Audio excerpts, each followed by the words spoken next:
Hi, my name is Jo, and I wanted to introduce you to an article that I wrote, a blog post on my website at sacredjourneys.org.uk.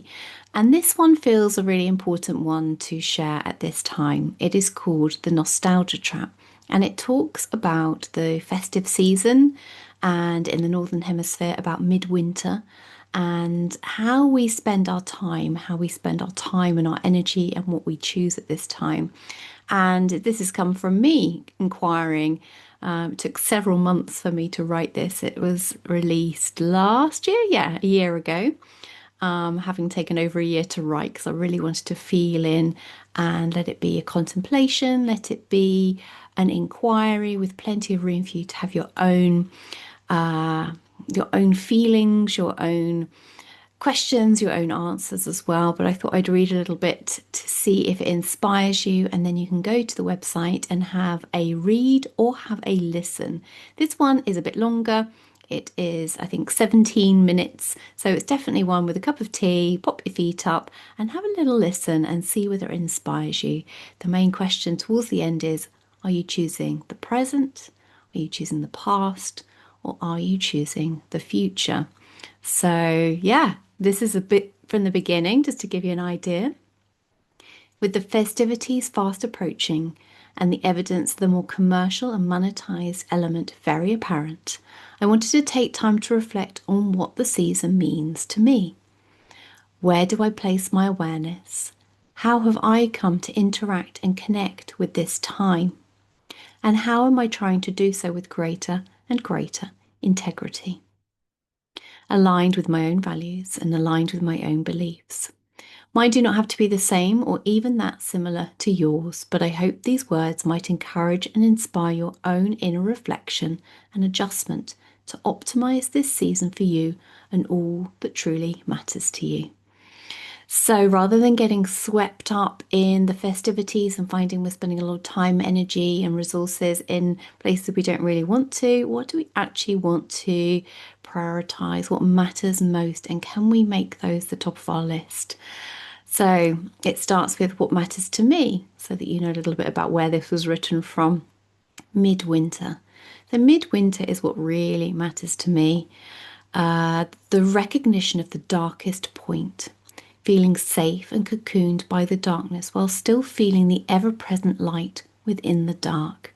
I take time to be outside for the day, no matter the weather, to be embraced by the elements and held by the land. So that's a piece from that. Why am I writing this? So, to give a little bit of context there. And nostalgia, what I'm calling the nostalgia trap, and particularly when we get caught out with songs, films, narratives that really take us into the past or thinking we should be somehow different or our life should be different from how it actually is. So we've got nostalgia. What is at the other end of nostalgia? And reflecting about this time, about being inspired, about dreaming about the future and reflecting on the past, but not getting pulled and drawn into them as though they're somehow better and more important than this moment now. So, how to really come back to being in the present. And it says the antidote. What is the antidote to the nostalgia trap? Stop and be present. And at the end, what will you choose? Nourishing your soul. So, what will nourish your soul? What is needed in this moment? And I'm going to read the last part because I think it's so beautiful, even if you don't have time to listen or read the whole thing. It says, however you spend your time, know you're worthy and whole and that you belong. You are loved just as you are. If you want to reflect, perhaps ask yourself what you need in this moment, not what you want or what you think you want. Take a softening breath and wait for the answer. You might be surprised when you listen to the wisdom of the body and your beautiful heart.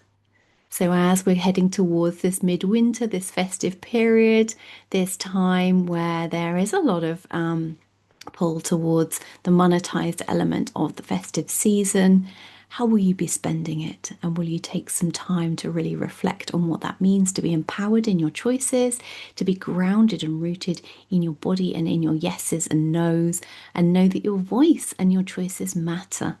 And this is something I love to support people with, to really get to know themselves. And sometimes it's a transition. There's a transition time that we're moving from what has been into what is becoming. And yeah, that's a really beautiful thing, although it can take a little bit of time and reflection and dedication. But I'm here if you want to reach out. If you have questions, comments, please pop them below and I will respond to things. I'd love to hear how you are, what you're choosing, and what matters to you, to your heart, and to your soul at this time, and all the time, really. My name's Jo. Really lovely to connect with you and speak to you again soon.